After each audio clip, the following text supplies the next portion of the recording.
How's it going, everybody? This is Joker, and today I will be reviewing the 2014 movie See No Evil 2, which is a direct sequel to the 2006 movie See No Evil by WWE Films.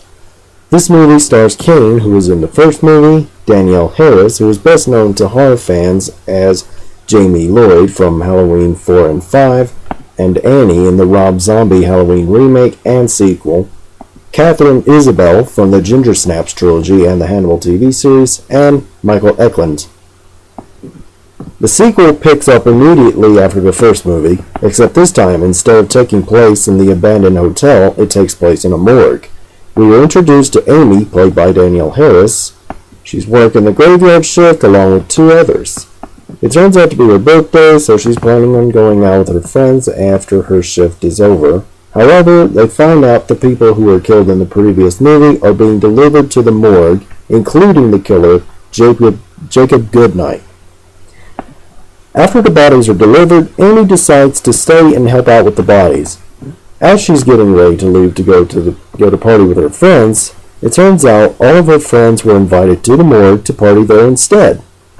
We find out Amy has a brother and tells one of Amy's co-workers, Seth, who has a crush on her, that she deserves better than him. After Amy finds out he said that, she gets pissed off and leaves the party, while one of her friends, Tamara, decides to take her boyfriend to the room they kept Jacob to check him out. Tamara seems to be a bit of a necrophiliac and wants to get it on with her boyfriend on a table next to Jacob. Jacob wakes up and kills Tamara's boyfriend. However, Tamara manages to get away for the time being. Jacob then puts on this mask. I'm not exactly sure what kind of mask it is, but it's kind of see-through, you know. But anyway, he puts on one of those masks and he grabs some surgical tools to kill his victims with.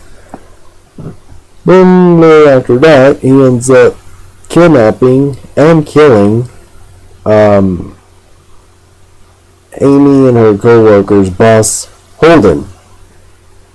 I mean, now when I say that, I don't mean he killed Amy. I mean that she killed her co-worker's boss. I don't know if I worded that right or not, but yeah. Anyway, the group ends up splitting up like most cliched horror films, and one of Amy's friends, Kayla, hides in a bathroom. However, Jacob finds her and kills her.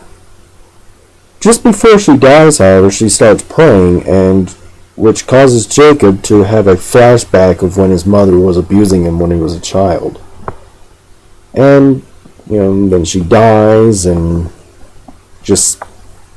while she's dying, he pretty much, I think he asks something like, why do you think God is going to help you, or something like that. Yeah, kind of creepy, actually. Anyway, and after that, he just pretty much starts killing everybody except Amy and Seth. They make it for a while, but Seth gets injured after he was attacked with an electric knife. And while Amy is trying to help Seth out with his wounds, she admits that she dropped out of medical school and says her reasoning for doing that was because she realized that death was inevitable. And, I guess she, see the point in trying to help sick people since they're going to die anyway, so she'll just help dead people. But anyway, Amy ends up running into Jacob, and then she is stabbed to death, which is both shocking and yet at the same time isn't.